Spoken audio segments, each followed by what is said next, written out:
چپکا کر ہاتھ سے دبزرشائی سے انگریزی میں لکھا تھا، زندگی کے سفر میں بچھڑنے سے پہلے، ملن کے آخری شام کے ڈھلنے سے پہلے، اور ایک دوسرے کی سانسوں اور دھڑکنوں کی آخری آواز سے پہلے، جس کے بعد تم میری دنیا سے دور چلے جاؤ گے، تمہیں مجھ سے وعدہ کرنا ہوگا کہ اس رات کے آنے والی ہر صبح، ٹھنڈی ہوا اور بارش کے بعد گیلی مٹی، پہاڑوں پر دودھ سی برف دیکھ کر تم مجھے یاد کرنا کہ میرا تم پر اور تمہارا مجھ پر قرض ہے۔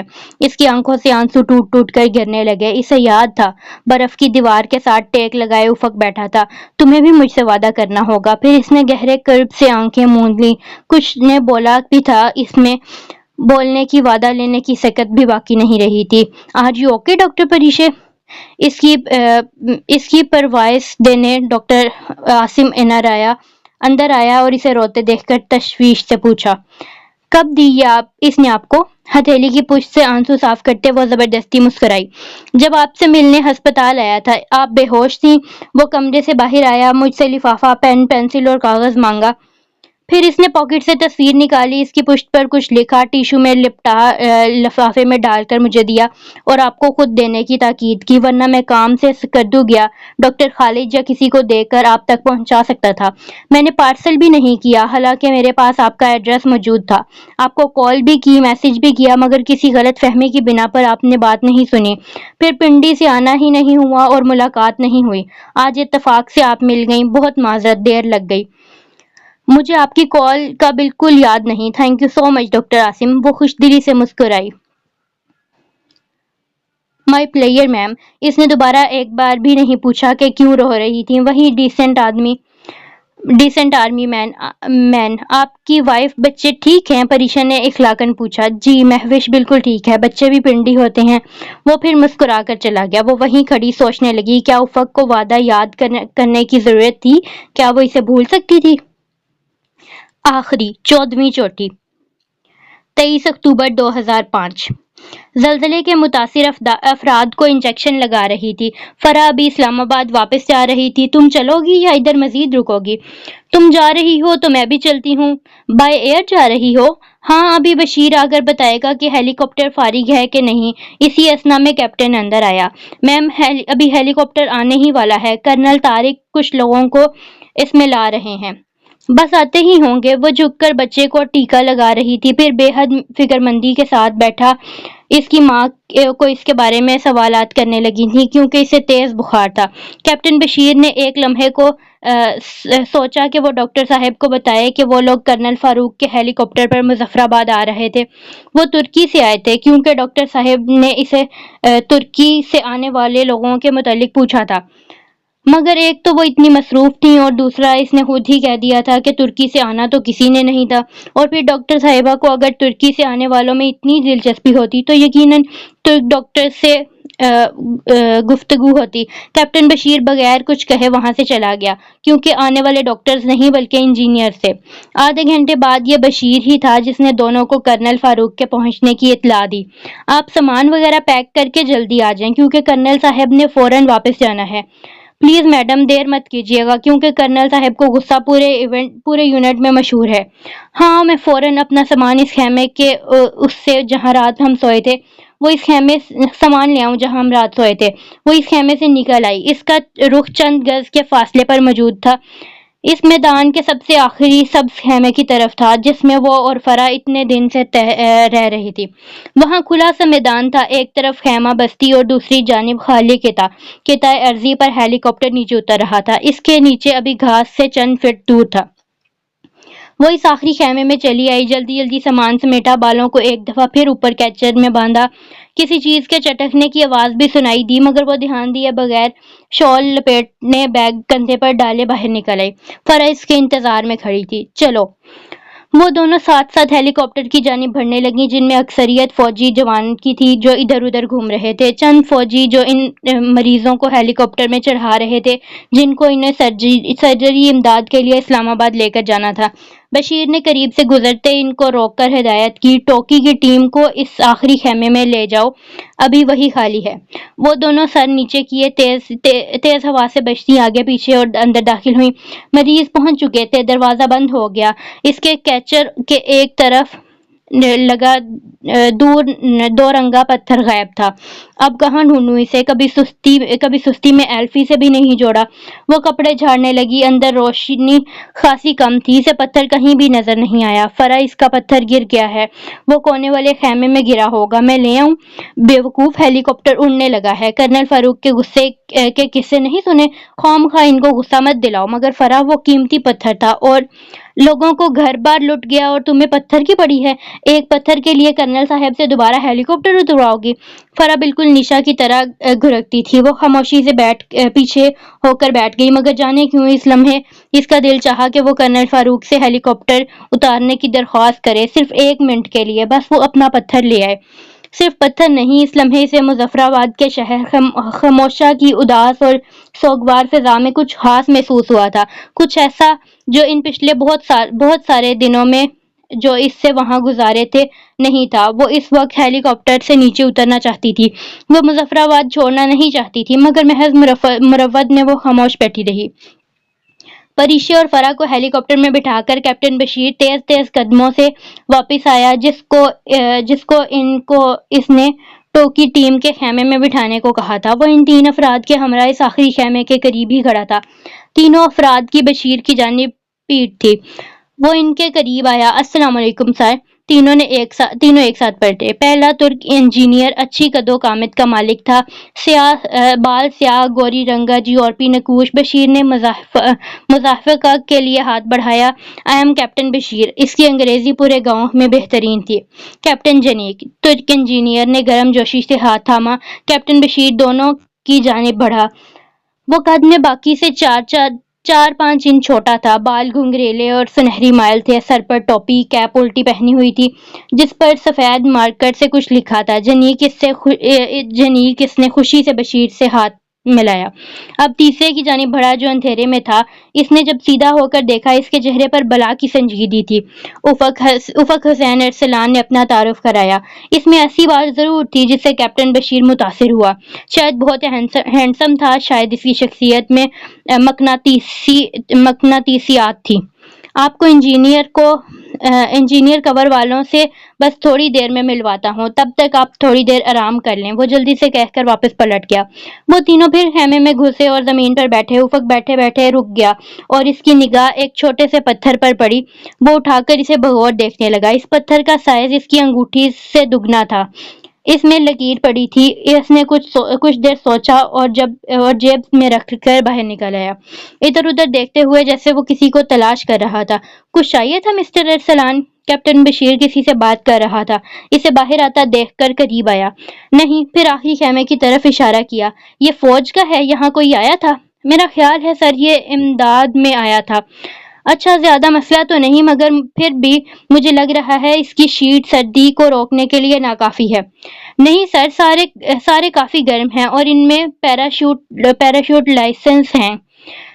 مجھے نازک مت سمجھنا کیپٹن، مگر پہلے رہنے والوں کو شکایت تو نہیں ہوئی؟ وہ سرسری سا تھا۔ نہیں، جنہیں ٹھہرایا انہوں نے ذکر بھی نہیں کیا۔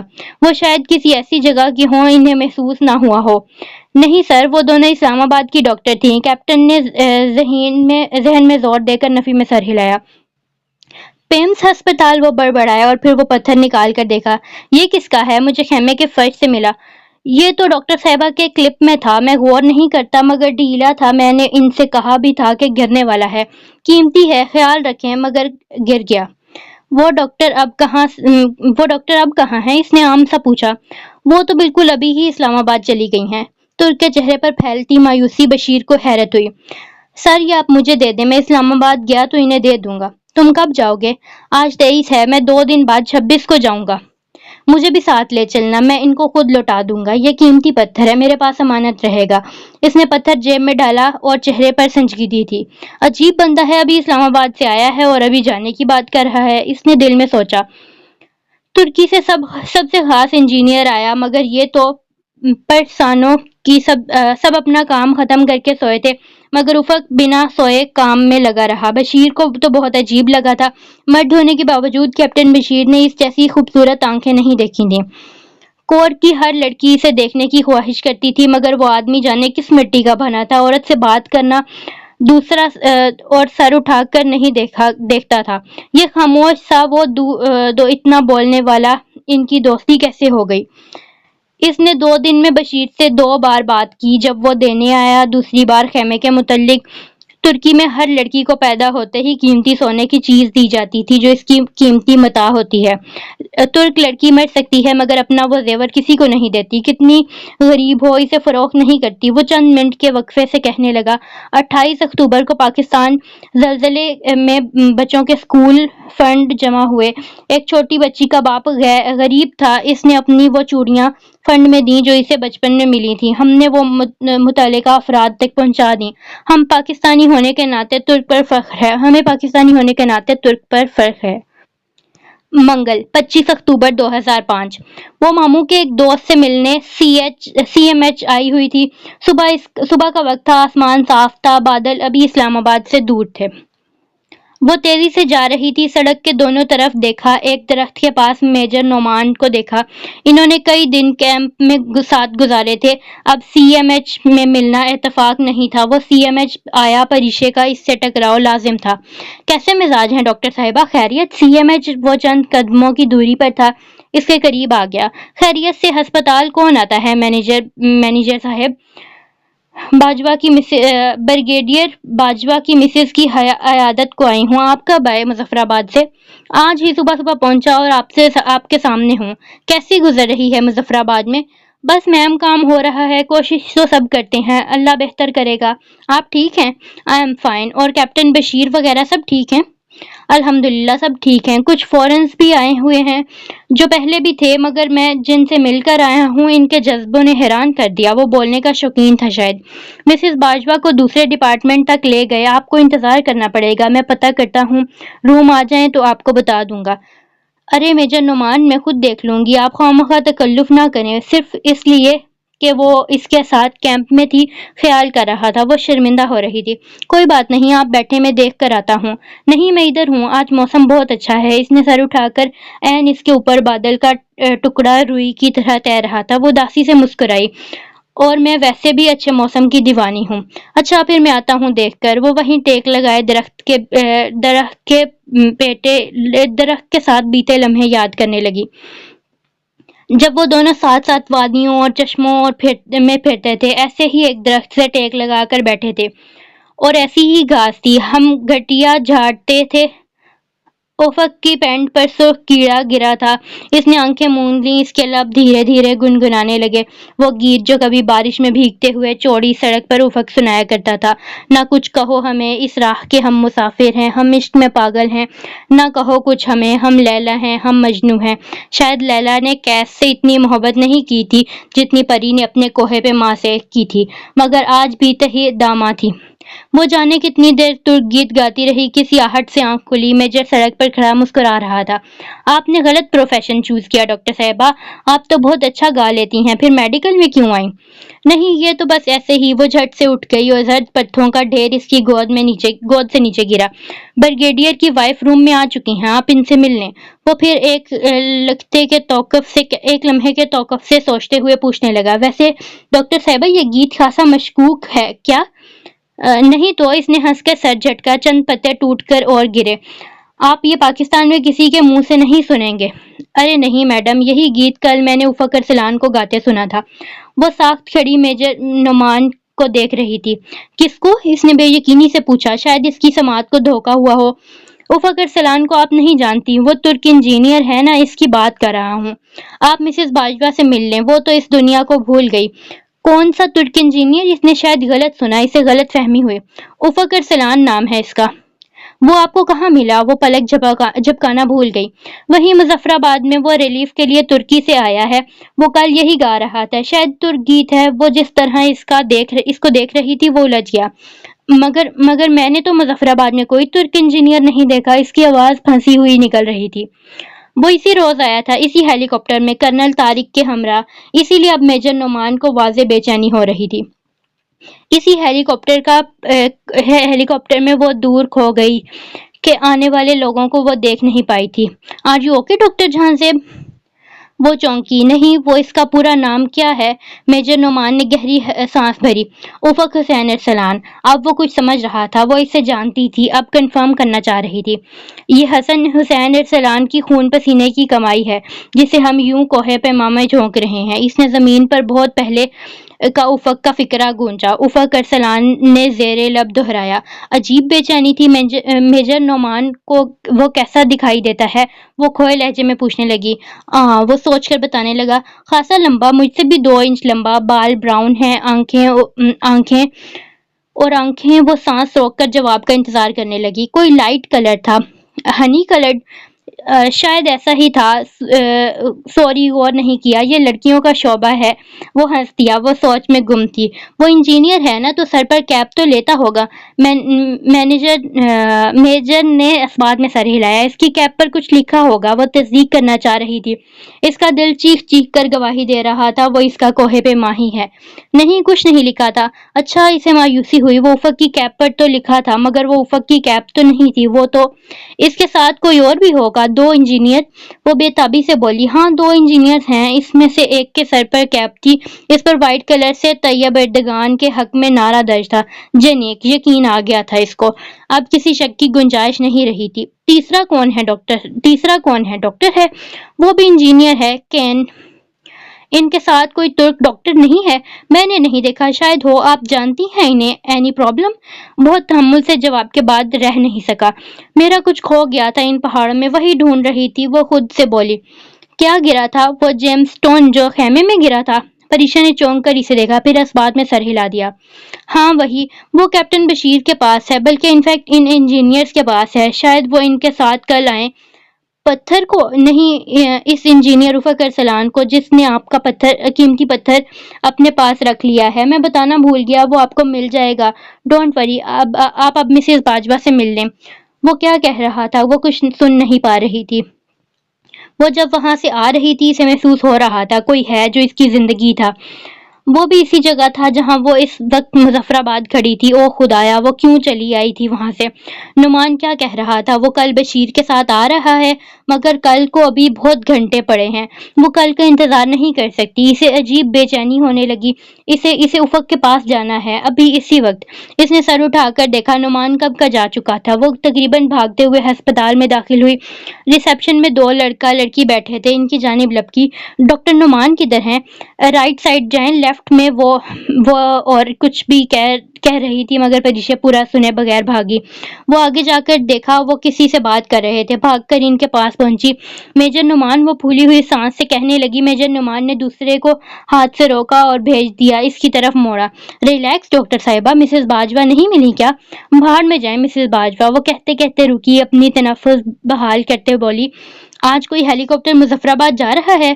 وہ تو روز آتے جاتے ہیں. ملبہ ابھی نہیں ہٹایا. آپ کو کیا چاہیے؟ آپ کو کیا مظفر آباد جانا ہے؟ جی پلیز، مجھے ابھی جانا ہے. ابھی تو وہ سوچ میں پڑ گیا. شاید ہمارے کرنل مانسہرہ جا رہے ہیں، تو مجھے راستے میں مظفر آباد چھوڑ دیں. وہ بے تابی سے بولی. مظفر آباد مانسہرہ کے راستے میں نہیں پڑتا. آپ کو کوئی ایمرجنسی ہے کیا؟ ہاں، وہ میرا پتھر. وہ کل وہ لوگ لے آئیں گے نا؟ مگر کل میں دیر ہے. میرا پتھر قیمتی تھا. چاہیے مجھے ابھی ان سے بات کرنی ہے تو میں ابھی کروا دیتا ہوں. وہ کیسے؟ پریشے کو حیرت ہوئی.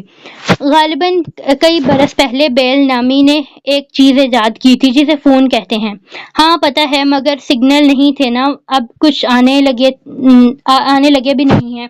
تو آرمی رابطہ تو ہے نا. آپ کی بات کروا دیتا ہوں. وہ چلا گیا. پریشا وہی اضطرابی حالت میں انگلیاں مروڑنے لگی. اس کے اوپر ہوتے تو اڑ کر مظفر آباد وقت پر پہنچنا چاہتی تھی. مجھے اس حال میں اس سے ملنا تھا، دیکھنا تھا. میں کیوں چلی آئی؟ پتہ نہیں 20 منٹ کب ہوں گے. وہ افق کی آواز سنے گی. اس کی روح پیاسی تھی. جانے اب وہ کیسا ہوگا. ویسے ہی ہنستا ہوگا. اس کا دل بے قراری میں ایسے تھا ابھی باہر آ جائے گا. 20 منٹ ہوئے تو وہ انتظار نہیں کر سکتی تھی. وہ میجر نعمان کے روم کی طرف آئی جہاں وہ گیا تھا. اتنی بے قراری تھی کہ وہ قواعد کو بھلا کر بغیر دستک داخل ہو گئی. میجر نعمان میز پر رکھے فون کا ریسیور کان سے لگائے بات کر رہا تھا. ہاں میں انہیں بلاتا ہوں، بلکہ وہ آ گئی ہیں. اس نے ہاتھ سے پریشا کی طرف اشارہ کیا. وہ خواب کی کیفیت میں اس تک چلی آئی. آپ نے کس انجینئر سے بات کرنی ہے؟ اس نے ماؤتھ پیس پر ہاتھ رکھ کر پوچھا.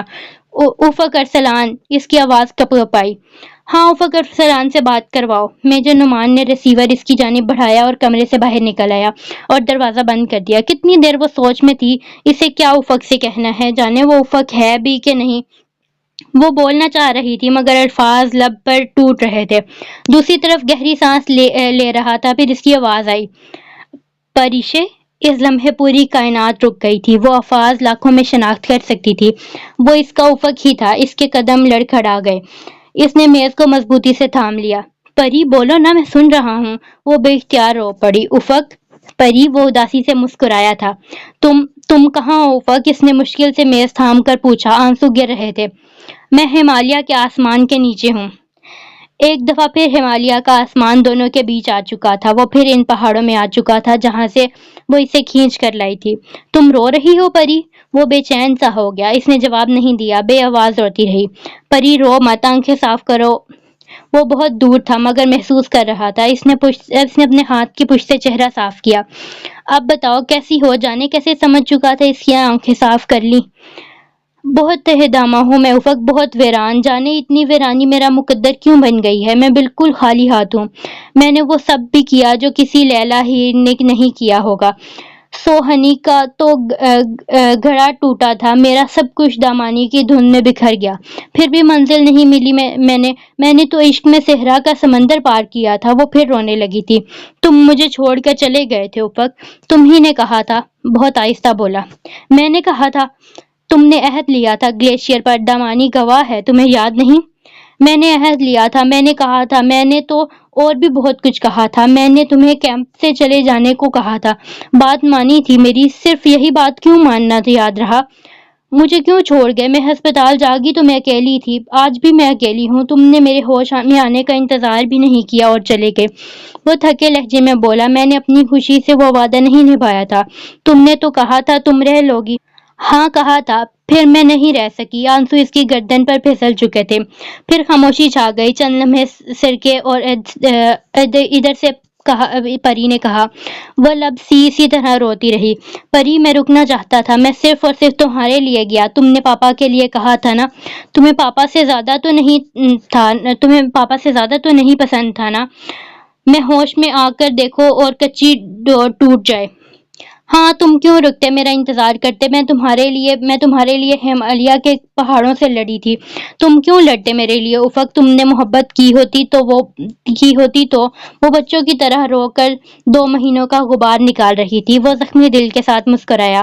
ہاں واقعی میں نے محبت نہیں کی تھی، میں نہیں کر سکا، کوشش بہت کی صرف محبت کر سکوں، مگر میں نے تم سے محبت نہیں کی تھی پری، میں نے تم سے عشق کیا تھا۔ محبت کی ہوتی تو تمہیں باپ کے بارے میں بغاوت پر مجبور کرتا، محبت کی ہوتی تو واپس نہیں آتا۔ میں نے محبت ہی تو نہیں کی تھی۔ وہ خاموشی سے سن رہی تھی اسے کہ اس نے محبت نہیں عشق کیا تھا۔ افق، وہ کچھ اور نہیں کہہ سکی۔ اس کے آنسو پھر امڑ پڑے۔ پری، تمہارے پاپا وہ نہیں رہے، وہ بھی مجھے چھوڑ کر چلے گئے۔ میں جانتا ہوں۔ وہ چونکی، تم کیسے جانتے ہو؟ وہ بہت مشہور آدمی تھے، تم نے ایک دفعہ ان کا پورا نام بتایا تھا، ان کے انتقال کی خبر میں نے پڑھی تھی۔ وہ 2 ماہ میں نے بند کمرے میں اخبار پڑھنے کا کام ہی تو کیا۔ میں تم سے ان کا افسوس بھی نہیں کر سکا۔ میرے پاس تمہارا کوئی نمبر نہیں تھا، نہ کوئی تعلق رہا تھا۔ تعلق تو تھا افق، وہ تعلق تو دنیا کے آنے سے پہلے کا تھا۔ اب اس کے دل کا کچھ بوجھ ہلکا ہوا تھا۔ پری، کچھ دیر میں افق نے پکارا، میں آ جاؤں؟ کیا تمہیں اب بھی یہ پوچھنے کی ضرورت ہے؟ میں کل آ رہا ہوں، مجھے ویسے بھی تمہارا پتھر دینا ہے۔ مجھے پتا ہے، میجر نعمان نے بتایا کہ پتھر بلکہ جیم سٹون تمہارے پاس ہے۔ وہ اب سنبھل چکی تھی۔ میں اس کو بھی چھوڑ دیا تھا۔ جیم سٹون؟ وہ دھیرے سے ہنسا۔ اتنے اچھے فوجی دھوکہ کھا گئے، تم انہیں مت بتانا کہ یہ کیچر پر لگا معمولی سا پتھر تھا۔ نہیں، میں کیوں بتاؤں گا؟ میرے لیے یہ پتھر ہے جیسے وہ تصویر تھی، میرے لیے یہ قیمتی ہے جیسے وہ تصویر تھی۔ میجر عاصم نے دے دی تھی وہ؟ ہاں مل گئی تھی مجھے۔ وہ گیت بہت اچھا لگتا تھا جو تم نے بالکنی میں سے سنایا تھا۔ وہ سر جھکائے میز کا کونا کھرچ رہی تھی۔ میں کل آ رہا ہوں، اب رونا نہیں۔ اچھا نہیں روتی افق، تم نے آخری دفعہ ہسپتال میں میرے کان میں کیا کہا تھا؟ وہی جو اس تصویر پر لکھا تھا۔ وہ ہنسی۔ اچھا، پھر کسی خیال میں پوچھنے لگی، سنو، بولو، تم کدھر آؤ گے؟ پیمز اسلام آباد۔ نہیں وہاں مت آنا، وہ سوچ کر بول رہی تھی۔ کیوں؟ وہ حیران ہوا۔ افق تمہیں یاد ہے پہاڑوں کے بیچ مجھے ایک شہزادہ ملا تھا؟ وہ بیچ سڑک شہزادے کو پری ملی تھی۔ وہ مسکرایا۔ تمہیں یاد ہے مارگلا کی پہاڑیوں پر میں برف میں بیٹھی تھی، تم گھوڑا دوڑاتے آئے تھے؟ ہاں بھولا ہی کب ہوں۔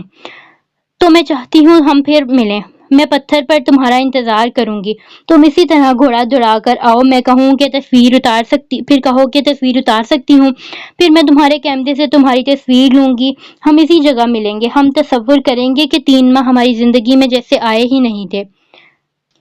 تم کبھی نہیں بدلو گی پریشے جھانزے، تم ہمیشہ عام چیزوں میں بھی خوبصورتی تلاشتی رہو گی۔ وہ اس کے خوبصورت تسلسل پر ہنس دیا۔ تم بھی تو یہی کرتے ہو، میں دعا کروں گی گل میں مارگلا پر ایسے بادل اتارے جیسے 3 ماہ 3 دن پہلے اترے تھے۔ میں دعا کروں گا میری پری مجھے اسی طرح سفید اور گلابی رنگ میں ملے، تم کل وہی کپڑے پہننا جو اس روز پہنے تھے۔ پریشے نے اپنے جوگرز کو دیکھا، کیا وہ یہی پہن کر افق سے ملنے جائے گی؟ نہیں، وہ نئے خریدے گی۔ افق کو کون سا ان کا ڈیزائن یاد ہوگا؟ مردوں کی ایسی باتیں یاد کہاں رہتی ہیں بھلا؟ ٹھیک ہے، تم بھی وہی جیکٹ پہننا۔ پھر چند لمحے دونوں خاموش رہے، دونوں نے کچھ سوچا اور ایک ساتھ بولے، اور تم وہی والا۔ مگر کچھ یاد آنے پر دونوں خاموش اکٹھے بولے تھے، ایک دوسرے کی بات نہیں سن پائے تھے۔ کل تمہارے ماموں کے پاس چلیں گے، وہ ابھی پچھلی بات میں ہی تھی، بے دہانی میں بولی۔ وہ کیوں؟ تمہیں ٹام کروز نے پرپوز کیا تھا نا، بس وہی لے کر جائیں گے۔ پھر دونوں ہنس دیے۔ اچھا آدمی ہے، کر لوں گی میں اسی سے شادی۔ ہاں مگر مجھے قتل کر کے کرنا اس سے، وہ جل کر بولا، پھر خود ہی ہنس دیا۔ اچھا اب میں فوج کا مزید خرچہ نہیں کر پاتی، فون بند کرو، 3 بجے ملتے ہیں۔ میں ریلیف کے لیے آیا ہوں مگر کل کے لیے ٹائم نکال لوں گا۔ میرے لیے سب سے اہم کام تم ہو، مجھے یاد ہے رکا پوشی میں تمہارے آنسو گرے تھے، وہ آنسو تمہیں لوٹانے ضرور آؤں گا۔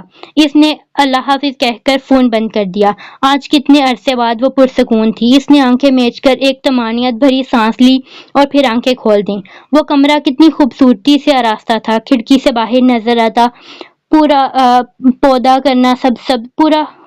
پورا کمرہ سبز تھا اور فضا کتنی پرسکون تھی۔ وہ باہر نکل آئی۔ میجر نعمانی سے تھوڑی دیر بعد مل گیا تھا۔ ہو گئی بات، اب خوش ہیں؟ پریشے نے بچوں کی طرح سر ہلا دیا۔ چلیں یہ تو اچھی بات ہے۔ وہ سمجھ چکا تھا کہ معاملہ محض پتھر کا نہیں تھا۔ وہ اس کا شکریہ ادا کر کے وہاں سے چلی گئی۔ آج اسے بہت کام کرنے تھے۔ وہ پورا گھنٹہ مظفر آباد کی مسمار کانوں کے قریب متلاشی نگاہوں سے کچھ کھوجتا رہا مگر اس کی وہ شے سے مل کے نہیں دے رہی تھی۔ جانے کب وہ مایوس سا چلتا ہائی کورلنز آ گیا۔ ہائی کور میں بھی خیمہ بستی نستی، وہاں ایک جگہ گھاس پر بے تحاشا گرم کپڑوں، ٹوپیوں اور موزوں کا ڈھیر لگا تھا۔ ارد گرد چند لوگ پھر رہے تھے مگر امداد کے اس ڈھیرے سے کوئی کچھ نہیں اٹھا رہا تھا۔ پھر اس نے متلاشی نگاہوں سے اس ڈھیر کو دیکھا، اس نے مطلوبہ چیز وہاں بھی نہیں تھی۔ وہ مایوسی سے پلٹنے لگا جب اسے دور ایک درخت کے تنے کے ساتھ ایک کم عمر لڑکی بیٹھی دکھائی دی جس کے سر پر ہاتھ سے بنا ہیٹ تھا۔ اس کی مراد بھر آئی تھی۔ وہ اسی طرح جینز کی جیبوں میں ہاتھ ڈالے تیز قدموں سے چلتا ہوا اس تک آیا۔ بات سنو، اس کے بالکل سامنے جا کر افق نے اسے مخاطب کیا۔ لڑکی نے گردن اوپر اٹھائی، اس کے بال بھورے اور رخسار سیبوں کی طرح سرخ تھے۔ اس کا حلیہ دیکھ کر افق کو قدرے تذبذب ہوا۔ انگریزی سمجھتی ہو؟ ہاں میں یونیورسٹی کی اسٹوڈنٹ ہوں۔ دھوپ سے سرخ چہرے پر سوگواریت بکھر گئی۔ اب کہاں کی یونیورسٹی اور کہاں کی انگریزی، سب کچھ راکھ ہو گیا۔ خیر تم بتاؤ تمہیں کچھ چاہیے؟ ہاں مجھے تمہارا ہیٹ چاہیے، وہ اسی طرح اس کے سامنے گردن جھکائے اسے دیکھتے ہوئے کہہ رہا تھا اور لڑکی ویسے ہی درخت کے ساتھ ٹیک لگائے اسے دیکھ رہی تھی۔ میرا ہیٹ؟ اس نے اپنی سبز آنکھوں حیرت سے سکڑیں۔ اس بدرنگ پرانے ہیٹ کا کیا کرو گے؟ مجھے کسی کو گفٹ کرنے کے لیے ہیٹ چاہیے مگر مظفر آباد میں مجھے تمہارے ہیٹ کے سوا کسی کا دکھائی نہیں دیا۔ یہ تو بہت پرانا ہے، 3 سال پہلے شاید بنایا تھا۔ لڑکی سر سے ہیٹ اتار کر اسے غور سے دیکھنے لگی۔ اوہ مطلب تم ہیٹ بنا سکتی ہو؟ بلا شبہ یہ بہت مشکل کام ہے تو مگر میری پھپھو نے مجھے سکھایا تھا۔ خیر تمہیں ہیٹ چاہیے، میرے گھر میں شاید کوئی رکھا ہوا ہو۔ اس نے اسے دوبارہ سر پر پہن لیا۔ ہاں سادہ سا ہو، ایک اوپر کھلا گلاب ضرور ہو جس کی پتیاں سیاہ ہو کر مرجھا گئی ہوں۔ وہ حیرت سے بولی، باسی گلاب کا کیا فائدہ؟ میں تمہیں یہ بات نہیں سمجھا سکتا، جسے دوں گا اسے باسی گلاب اچھا لگے گا۔ وہ فون پر اسے یہی ہیٹ پہن کر آنے کو کہنا چاہتا تھا، مگر اسے یاد آیا کہ وہ ہیٹ تو بہت پہلے اشو میں گر چکا تھا۔ ان دونوں نے عشق میں بہت کچھ کھویا تھا، اب اسے پریشے کے حصے کی چیز اسے لوٹانی تھی۔ تم نے اسے وہ ہیٹ کب دینا ہے؟ لڑکی نے دلچسپی سے اسے دیکھا، جینس کی جیب میں ہاتھ ڈالے، اونچا لمبا غیر ملکی وجیح مرد اسے خاصی دلچسپ لگ رہا تھا۔ کل سحپہر۔ تو پھر صبح تازہ گلاب ہی لگا دوں گی، سحپہر تک وہ مرجھا جائے گا، میں صبح روشنی ہونے کے بعد توڑ لاؤں گی، ایسے وہ جلدی مرجھاتے ہیں، منہ اندھیرے توڑو تو وہ زیادہ دیر فریش رہتے ہیں۔ واہ، تم تو بہت عقل مند لڑکی ہو، شہد رنگ آنکھوں میں ستائش اتر آئی۔ خیر، مجھے کل صبح ہوتے ہی وہ ہیٹ نیلم اسٹیڈیم میں لا دینا، وہاں جو آرمی کا آخری کونے والا سبز خیمہ ہے نا، وہ ہے، وہاں آ جانا۔ ویسے کتنے پیسے لوگی ہیٹ کے؟ لڑکی بہت دکھ سے مسکرائی۔ تم کہاں سے آئے ہو؟ ترکی سے۔ کیا ڈاکٹر ہو؟ نہیں، انجینئر ہوں۔ پھر تم پہاڑوں میں بسنے والے لوگوں کی مدد کرو، وہ میری طرف سے ترکی سے آنے والے انجینئر کے لیے تحفہ ہوگا، تمہیں شام میں ہی لا دوں گی۔ نہیں، ابھی تو ہم کچھ لوگ دور ریموٹ ایریاز امداد کے لیے جا رہے ہیں، شام تک تو شاید ہی آئیں، تم صبح آ جانا۔ اور تحفے کا شکریہ، وہ کہہ کر پلٹنے لگا۔ سنو، تم نے وہ ہیٹ دینا کسے ہے؟ لڑکی کی آواز میں تجسس تھا۔ افق نے ایک لمحے کو مڑ کر دیکھا، پھر مسکراتے ہوئے شانے جھٹکے۔ تمہیں کیوں بتاؤں؟ کتنے مہینوں بعد وہ آج کھل کر مسکرایا تھا، پھر مزید کچھ کہے بنا وہاں سے چلا آیا۔ اس کے دوست اس کا انتظار کر رہے تھے۔ ان سب نے بھی ابھی آگے پہاڑوں میں جانا تھا۔ سوچتے ہوئے اس نے اپنے قدم تیز کیے۔ آپ کے باس اندر ہیں؟ وہ سی ایم ایچ سے سیدھی ماموں کے آفس گئی اور اب ان کے آفس کے باہر ایک لمحے کو رک کر ان کی سیکرٹری سے استفسار کیا۔ جی، مگر ابھی وہ دبئی کے لیے نکلنے ہی والے ہیں، آپ کچھ دن۔ وہ انسنی کرتی دروازہ دھکیل کر اندر داخل ہو گئی۔ دروازے کی سیدھ میں کافی دور نوسی میز کے پیچھے ماموں اپنی چیئر پر بیٹھے، میز کی سطح پر رکھی فائل پر جھکے کچھ لکھ رہے تھے۔ آپس پر سر اٹھا کر دیکھا، پھر متفشانہ انداز میں مسکرائے۔ آؤ بیٹا، انہوں نے فائل ایک طرف رکھ دی۔ آج آفس میں خیریت؟ جی، بس ایک بات کرنی تھی۔ وہ طویل کرسی کھینچ کر بیٹھ گئی۔ لہو، ویسے اچھے ٹائم پہ آئی ہو، میں ابھی فلائٹ کے لیے نکل ہی رہا تھا۔ خیر بتاؤ، کیا پیو گی، چائے یا کافی؟ نہیں، رہنے دیں، مجھے بس بات کرنی ہے۔ چلو بتاؤ، کون سی ایسی ضروری بات ہے؟ وہ اپنا سارا کام چھوڑ کر بہت دھیان سے اس کی طرف متوجہ تھے۔ پریشا نے بامشکل تھوک نکلا، ہمت کر کے تو آ گئی، مگر اب بات کیسے کرے؟ شاید اسے مامی سے پہلے بات کرنی چاہیے تھی، یوں براہ راست ماموں سے بات کرنا مناسب نہ تھا، لیکن نہیں، ماموں نے آج چلے جانا تھا اور پھر ہفتے بعد ان کی واپسی تھی۔ وہ اب اور انتظار نہیں کر سکتی تھی۔ وہ ماموں میں دراصل وہ ہچکچائی، پھر انگلی سے انگوٹھی نکال کر سامنے میز پر چمکتی سطح پر رکھتی۔ آپ یہ پھپھو کو واپس کر دیں۔ نظریں گود میں دھرے ہاتھوں پر جمائے وہ آہستہ سے بولی۔ اس میں اس وقت نگاہ اٹھانے کی ہمت نہیں تھی، اور وہ افق بعض معاملات میں بہادر اور بعض میں بہت بزدل تھے۔ کچھ دیر تک ماموں کچھ نہ بولے تو اس نے ڈرتے ڈرتے سر اٹھایا۔ وہ مسکراتے ہوئے اسے دیکھ رہے تھے۔ آپ کو مجھ پر غصہ نہیں آیا کہ میں پاپا کی خواہش کیوں پوری نہیں کی؟ خواہشات زندگی تک ہوتی ہیں، وہ چلے جاتے ہیں، ان کی خواہشات کے پورے ہونے یا نہ ہونے سے فرق نہیں پڑتا۔ عموماً ہم لوگ دوسروں کی زندگیوں میں ان کو دکھ دیتے ہیں اور ان کی موت کے بعد ان کے لیے تسبیحات پڑھتے ہیں۔ تم نے پری اپنے پاپا کی زندگی میں کبھی نافرمانی نہیں کی، ان کی ہر بات پر سر جھکایا، ہر حکم کی تعمیل کی۔ تمہارے پاپا تم سے راضی ہو کر گئے ہیں، تمہاری شادی جس سے بھی ہو اب انہیں فرق نہیں پڑے گا، انہیں صرف اس بات سے فرق پڑے گا کہ تم خوش ہو یا نہیں۔ آپ لوگ بھی اس رشتے سے نہ خوش تھے نا؟ ماموں کی باتوں سے اس کا اعتماد بحال ہوا۔ ہم قطعاً خوش نہیں تھے، مگر اس میں جہانزیب کا قصور بھی نہیں تھا۔ بھانجے بھتیجے سب کو ہی پیارے ہوتے ہیں۔ نشا کی منگنی بھی تو میں نے تمہارے مامی کے بھتیجے سے ہی کی ہوئی ہے۔ اپنے رشتوں کے باعث انسان جانتے بوجھتے ہوئے بہت کچھ نظر انداز کر دیتا ہے۔ پھر بھی آپ نے پاپا کے انتقال کے بعد یہ رشتہ ختم کرنے کا نہیں سوچا۔ میں کئی دنوں سے تمہارے منہ سے یہ سب سننے کا منتظر تھا۔ آج میرا انتظار ختم ہو گیا۔ ماموں شفقت سے مسکرائے۔ آپ یہ پھپھو کو میرا مطلب ہے کس بنیاد پر؟ اس نے فکرہ ادھورا چھوڑ دیا۔ وہ میرا مسئلہ ہے۔ لیکن پھر بھی وہ بہت شور مچائیں گی۔ وہ دفعتاً پریشان ہوئے۔ بیٹا میری بھی تو کوئی بات ہے نا، اگر اتنا حوصلہ کر کے مجھ پر اعتماد کر کے یہ سب کہا ہے تو میں کہہ رہا ہوں کہ میں سنبھال لوں گا، تو تمہیں اس بارے میں سوچ کر پریشان ہونے کی ضرورت نہیں ہے۔ اس نے تفکر سے مسکراتے ہوئے سر ہلا دیا۔ تھینک یو ماموں، میں چلتی ہوں۔ پھر وہ گھڑی دیکھتی اٹھ کھڑی ہوئی، پھر جاتے جاتے مڑی۔ آپ پھپھو سے کب بات کریں گے؟ دبئی سے واپسی پر۔ اچھا، وہ جانے کے لیے مڑی۔